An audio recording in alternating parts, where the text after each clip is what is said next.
Cosplaying my character Jericho Badhand, and I'm ready to play. So you're going to play some kind of artificer this time around, huh? What a weird artificer name. Nope, I'm a gunfighter, and I'm all out of bubblegum. I guess this begs the question, D&D Firearms 5e, do they belong?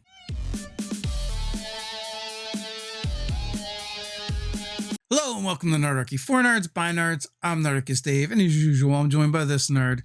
Nerdarchist Ted. Hey, you want to keep those D&D videos in your YouTube feed? Then take aim at that subscribe button. But if it's Nerdarchy videos that hit the mark, you'll want to target that notification bell.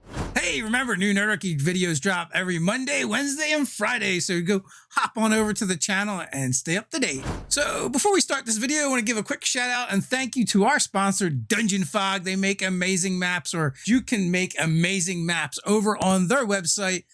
It is awesome. It is amazing. It is super intuitive. You can make gorgeous maps. It feels like drawing on graph paper when I was a kid all over again, except for I never made anything this good looking. Like I said, it's super easy and intuitive to use. They even have a free version so you can check it out. And if, jumping right in and starting from scratch is too intimidating for you, there's already a large selection of ready-made maps that you can be able to use straight as is or build upon from there. So you got to check out Dungeon Fog. Link is going to be down in the description below. All right, man, we're going to talk about D&D 5e and firearms. And, so let's ask the question with, start this thing off with a question. What is the first time firearms showed up in official 5e D&D? In 5e D&D isn't that just the Dungeon Master's Guide? You're absolutely correct, my friend. There's a section for modern weapons. There's also like the black powder weapons and futuristic weapons. So really from the get-go of 5e D&D, if you want to introduce some kind of firearms into your game, we were given some tools to work with. As a rule set, it's supposed to be able to encompass all the things that you want to do. And if the Dungeon Master's Guide is already saying this is an option, then, it's an option, isn't it? It is definitely an option. So, that's not the last time that it shows up. Do you remember the next time, Ted? Well, there was the stuff that was, put out by Critical Role for the Gunslinger. Yeah, so that was definitely a download that you could go check out over on the DM's Guild, I believe. And it gave some rules or some interesting things, some different weapons, some misfire rules. There was things that I liked and disliked about it. But, definitely it was another place where if you wanted some ideas that you could go to and get them and drop them into your game. I think that was, all created because when Critical Role was established, they had moved over from a Pathfinder game to a 5th edition game. And Percy was already playing a gunslinger. Well, Percy was a gunfighter. So they had to basically create the rule set for him to be able to play the character that he was already playing. So next, we are going to actually get an official mention that comes later. And really, the game had been out for a couple years before we got more of a player-facing option. And that was the Explorer's Guide to Eberron. And it was really just relegated to a little bit of a sidebar. It's already gotten, that mainstay within the Dungeon Master's Guide. You got the little offshoot with, thousands or hundreds of thousands of people, possibly even millions, watching Critical Role. So it's already kind of in the space. So at that point in time, does it really need more than a sidebar in Eberron? Well, so that sidebar was actually the introduction of the Artificer class. And it was like, oh, and by the way, do you use firearms? Then the Artificer probably knows how to use them. They're proficient with these weapons. But as we move on throughout, the 5th edition space, we've got Tasha's Cauldron of everything. So what do they talk about guns in there?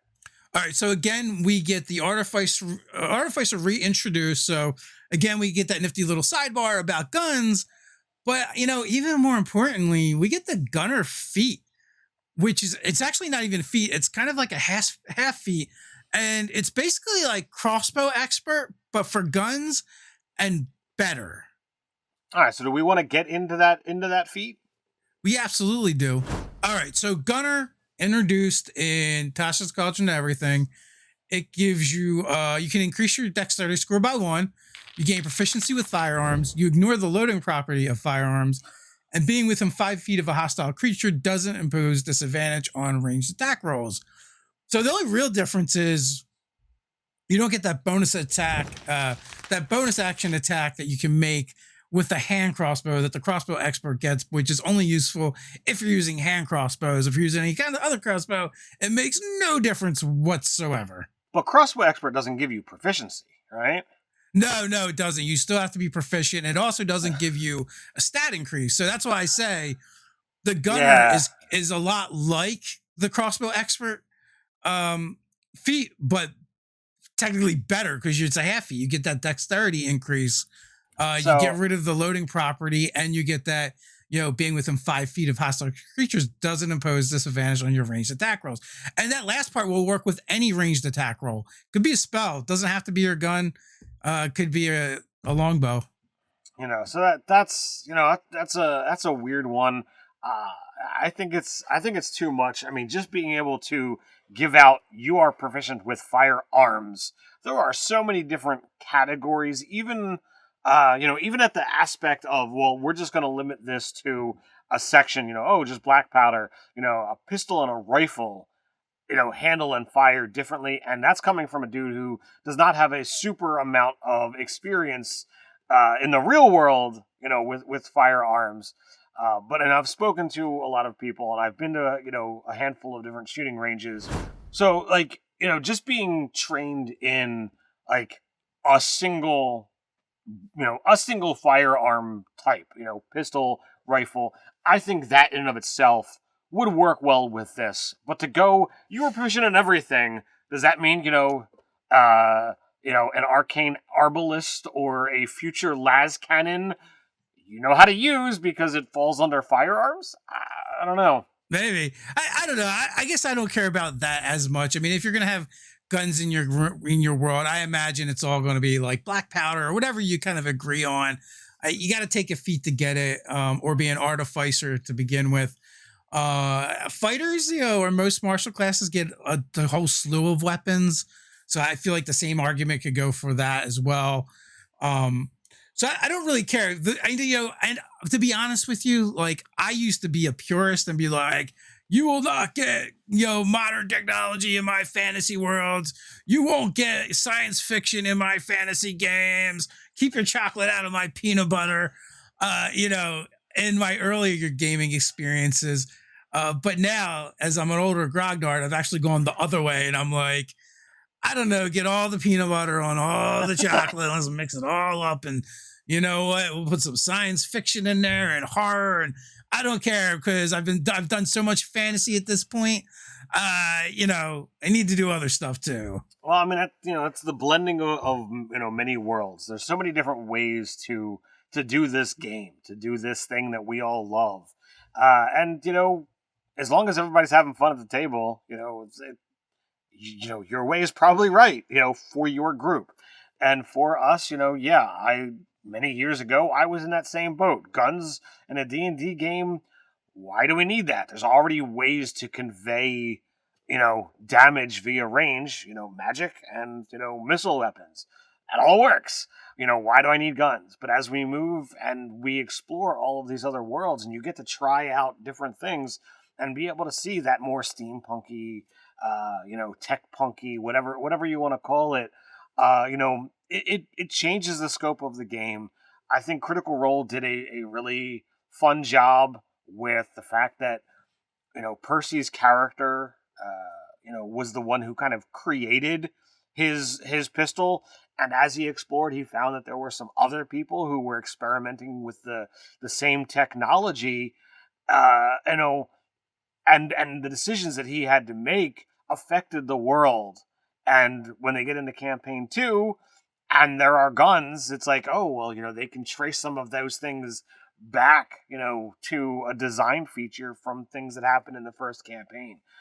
So definitely a lot of fun things and you could have that similar experience in your own game if somebody wanted to be the one to introduce this, into the world. And I would definitely have no problems with it. Would even find it a little fun to be like, oh, covetous technology, people could be vying for that information and be willing to pay you. And, is it a money thing is there a line where you be like, yeah, I can't turn down that much gold. Here's my designs, or I'll make you one. It could be a lot of fun. Yeah. And also too, I kind of think about, like pirate campaigns. Like they're just not the same without flintlock pistols and cannons on the ships, things like that. So now it's like, yeah, you know what? It can be a lot of fun. Swashbucklers with black powder weapons, sure, why not? It's just another thing to add to your game. You know, maybe it'll work for your game, maybe it won't. You know, maybe it's a super rare exotic thing that a particular clan of dwarves know how to make, or gnomes, you know, or one particular person, like in the case of Critical Role, where it's like even more rare. So you can do things like that, and it just keep adding fun things. But this also reminds me of time, Ted. We talked about the 5e Gunslinger Fighter archetype by Matt Mercer. You can go check that out. Good old Matt Mercer isn't the only one creating content for 5th edition. You can find the stuff that we make over on Patreon. That isn't all that you'll find there. In addition to 5e monthly content, we do monthly fan games, weekly hangouts, and more. So until next time, stay nerdy. Stay nerdy.